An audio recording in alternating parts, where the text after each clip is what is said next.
violation arraignment was set for October 9th, 2024 at 9:30, and you never showed up. So there's been a bench warrant out for your arrest since October of 2024. So additional allegation is that you failed to report or otherwise comply with the terms of your probation. So I arraigned you on July 1st, which was last Tuesday. And I wanted to do this as soon as I could.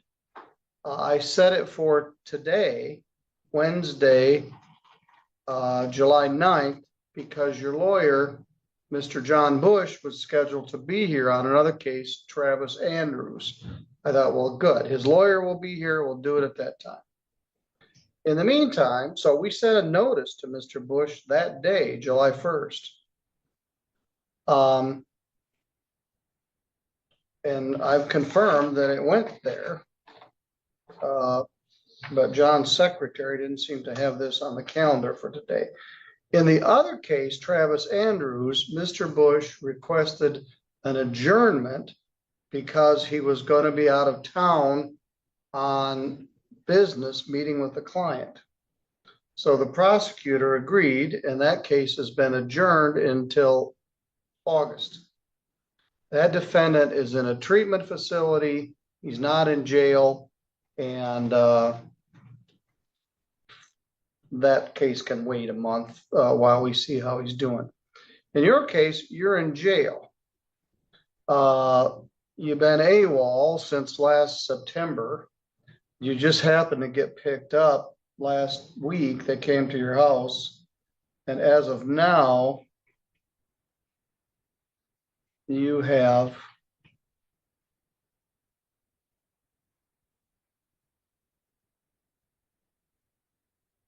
$9 days of jail credit. They consider it 10, Your Honor. What? They're considering it 10. I looked before I came up. 10 days of credit. Your probation officer, let's go back to the original judgment. Now, joining us, because Mr. Bush couldn't be here on very short notice, is Mr. Keith Stickley. He's the chief public defender, and I appreciate his help here. This started as a strangulation. Your wife alleged that you strangled her. The prosecutor dismissed that charge and the charge of second offense domestic violence for a plea to first offense. In my sentence, I let you out of jail. There had also been a mental health petition, and you went into treatment a little bit at Pines. I gave you 62 days, credit 2 days, and I deferred 60 of the days and let you out of jail, hanging 60 days over your head. So you have done a very poor job on this probation, and your probation officer, Ms. Kiefer, recommends I simply revoke your probation and give you the 60 days jail that I had deferred minus 10 days of jail that you have done. So you would get 50 more days minus good time, which would be something like about 42 days or something. I'm not exactly clear. So I had hoped that you would have an opportunity to talk to Mr. Bush. When I saw you on the 1st, I thought you were just going to acknowledge that you haven't reported for 10 months and call it good, but I wanted to have an opportunity for you to talk to a lawyer. So here's our options. If you admit that you failed to report and fell off the map, I'm going to revoke your probation and give you 62 days, credit 52 days. And I'll be off your back when you get out of jail. If you wish to have a hearing, Ms. Kiefer can testify that she hasn't heard from you since last September till you got arrested. Mr. Stickley could represent you at that hearing. Mr. Wadley, I also can put you in a room where you can talk privately with Mr. Stickley, if you'd like to do that. Frankly, the other thing I wanted to do, you were still pretty twitchy. I wanted to give you some clean time. And so you've been in jail now for 10 days, and I think you're probably clear-headed and thinking clearly. So what would you like to do here this afternoon? If I could talk with the attorney. It would be- All right, could you take him out to the, could you guys open the Zoom room? I know it's a security issue to take him out in the hall, but I think we'll be all right. Mr. Stickley was unable to actually be here. All right, we're gonna take you into the Zoom room and you can talk privately with Mr. Stickley, and that's probably the wisest choice. All right. Why don't we wait a minute till Laura So you opens can it? do that, or I can log into my Zoom and Mr. Stickley could log into mine. They can take my laptop, since I know it's a security issue to have them in the home. Yeah, why don't you go ahead? Well, then she'll be there. So No, I'm let's- not gonna be there. No, he's talking about me. Michelle. So, So let's put him in this, go ahead, put him in the Zoom room. I'm happy to do whatever.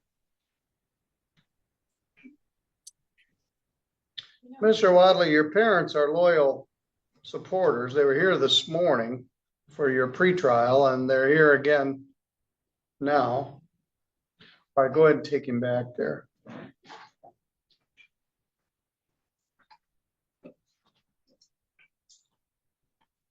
Mr. and Mrs. Wadley, what I'm going to do is let him speak privately with the attorney. We're going to use the conference room to do it.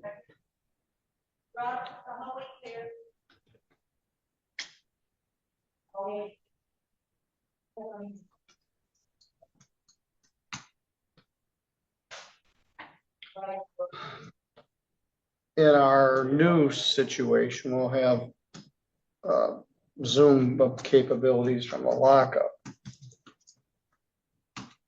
Right over there in that chair.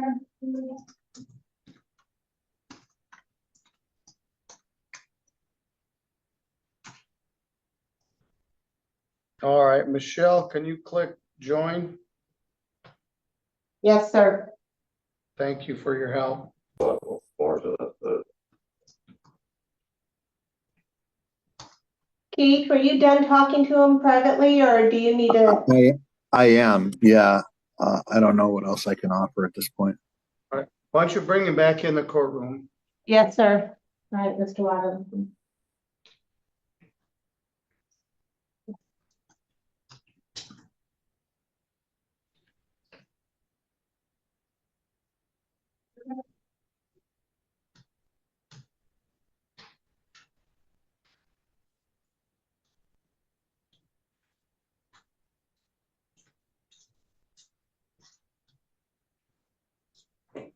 All right, thank you to our bailiff staff. That's not ideal, but we did make him available to talk with counsel. So, Mr. Wadley, we're kind of back where we were. The allegation originally was that you failed to test, but probably the more straightforward allegation is you failed to report to your probation officer for the last 10 months or so till you got arrested. I told you what I was going to do if you entered a plea to the charge, and what we could do if you didn't wish to do that. So what's your preference here? I don't understand here. I'm not getting. Your no Honor, if I counsel.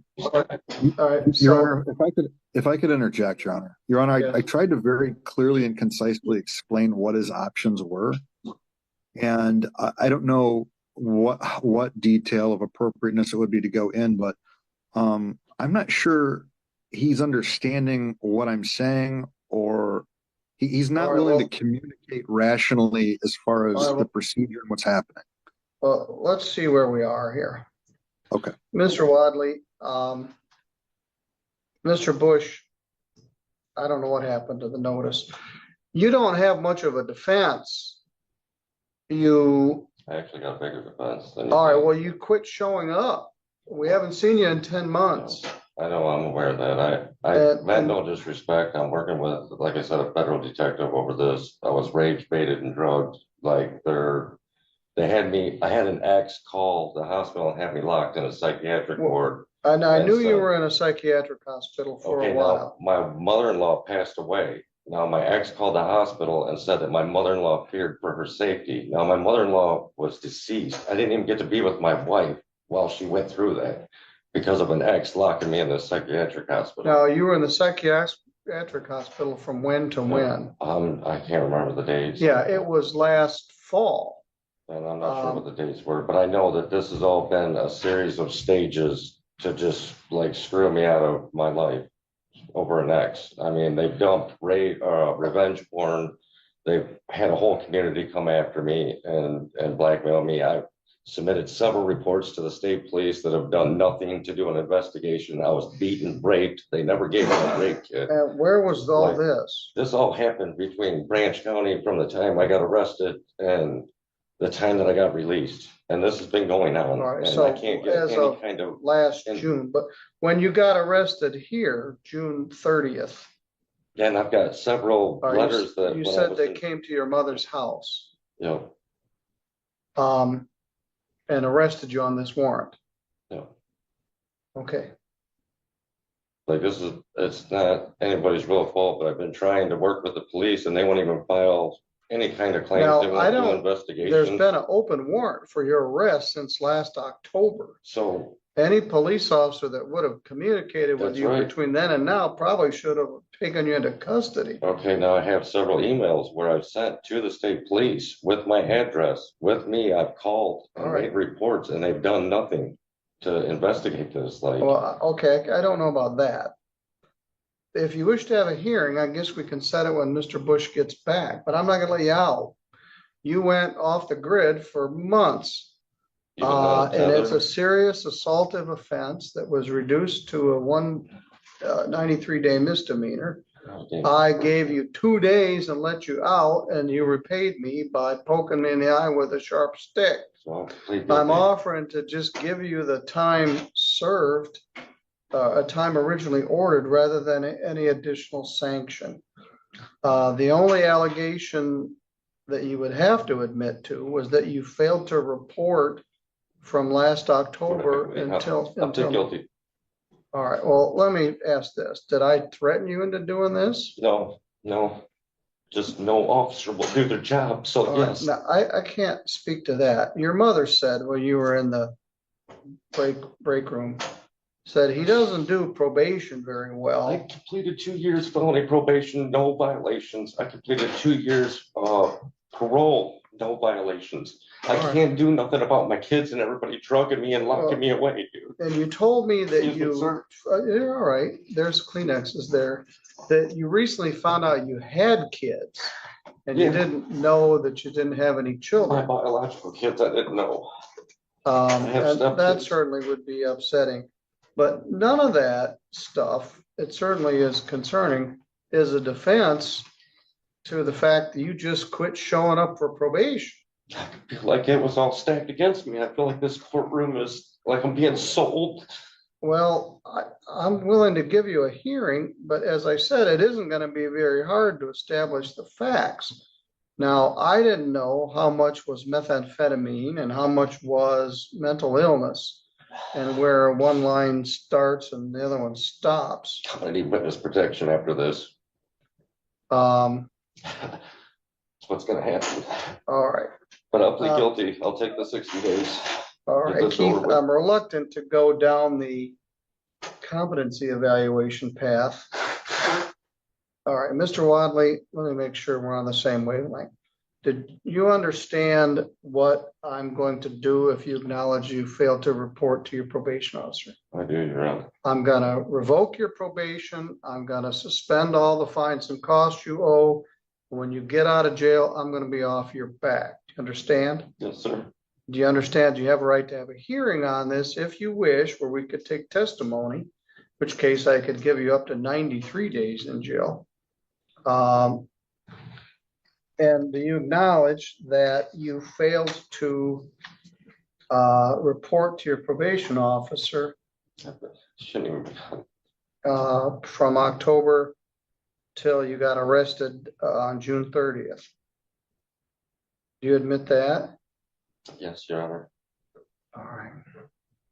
John, when's the last time you were connected with Pivotal or anybody from Community Mental Health? I quit doing that since they were trying to take a power of attorney and take off with my life. I'm gonna ask Pivotal to come see you at the jail. You need some mental health help It's not here. mental health, it's people causing the mental health. All right, well, stress can cause it. Well, the feds will straighten us out when I get done with this. All right, very good. I'm gonna order 62 days credit, 52 days, leaving 50 days to serve. No, Your Honor, that's not right. 60 credit. days credit. 10, Credit 12. okay, not 52. Yeah, that's backwards. Leaving 50 days to serve. He had 2 up front and the 10 that he just did. I had it exactly backwards. 62 days credit 12, leaving 50 days to serve. And your probation is revoked.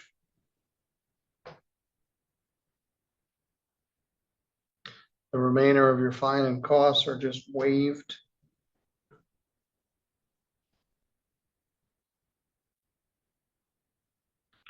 And you don't have to talk to him, but I'm gonna ask CMH liaison or Pivotal liaison to check in with you. They do have a couple of trustee slots inside. Sentenced defendants are eligible for trustee. They make you a kitchen trustee or something. You could get out even sooner. They don't have any outdoor trustees anymore, like the garage or the lawn or any of that stuff. All right, Mr. Wadley, as I said, I'm off your back. I don't wish you any ill. And I'm sorry that you guys got drugged through this. I got politically assaulted and I know it's not your guys' fault. All right, you're good to go and good luck. I love you too. Sorry I couldn't be of more assistance, Your Honor. Well, thank you, Keith. ChatGPT said, "All right, let's talk about that." This hearing was a tough watch because it showed so clearly how addiction, mental health struggles, and personal chaos can entangle someone so completely that the court ends up being the only place to impose any kind of structure. The defendant, Mr. Wadley, was back in front of Judge Middleton after disappearing from probation for nearly 10 months. He'd originally faced a felony strangulation charge that got reduced to a offense, domestic violence misdemeanor. The judge only agreed to because there were signs he was trying to get help back then. From the start, you could see Judge Middleton trying to thread the needle, be compassionate about Mr. Wadley's mental health claims, but also enforce accountability. The judge laid out the facts in painstaking detail. The warrant had been outstanding since October. Probation hadn't heard a word, and law enforcement finally picked him up almost by accident. Mr. Wadley didn't really dispute any of it. He admitted he hadn't reported and was living in a fog of crisis. What was especially striking was how he tried to explain the last year. He talked about being locked in a psychiatric ward, about a deceased relative whose death was used against him, about harassment, and about being politically assaulted. Some of it sounded credible, some of it clearly reflected profound stress, and some of it felt nearly impossible to untangle. The judge, for his part, kept an even keel. He didn't argue or ridicule any of those explanations. He simply noted that none of it changed the central fact. Probation requires showing up, and Mr. Wadley hadn't. At several points, you could tell Judge Middleton genuinely wondered how much of the defendant's trouble was substance use and how much was mental illness, and he openly admitted he wasn't sure where that line started or ended. It was also clear the defense attorney was at a loss. the chief public defender, Mr. Stickley, stepped in on short notice and tried to help Mr. Wadley understand his options. But by the end, it seemed like everyone agreed the simplest path was to revoke probation and be done. Mr. Wadley, finally, pled guilty to failing to report, and the judge imposed 60 days in jail with 10 days credit for time already served. He waived the remaining fines and costs, effectively closing the matter so the court wouldn't be hanging over Mr. Wadley's head any longer. What stayed with me was the judge's tone. He never slipped into judgment or sarcasm. He said plainly, "I don't wish you any ill," and he sounded like he meant it. The whole proceeding felt like a last-ditch effort to impose a little stability, if only for 50 days, on someone whose life had been in freefall. It wasn't a neat or satisfying resolution, but sometimes courts are only equipped to do so much. If you found this hearing insightful, consider subscribing, hitting the bell, and letting me know your thoughts in the comments below. I read every one.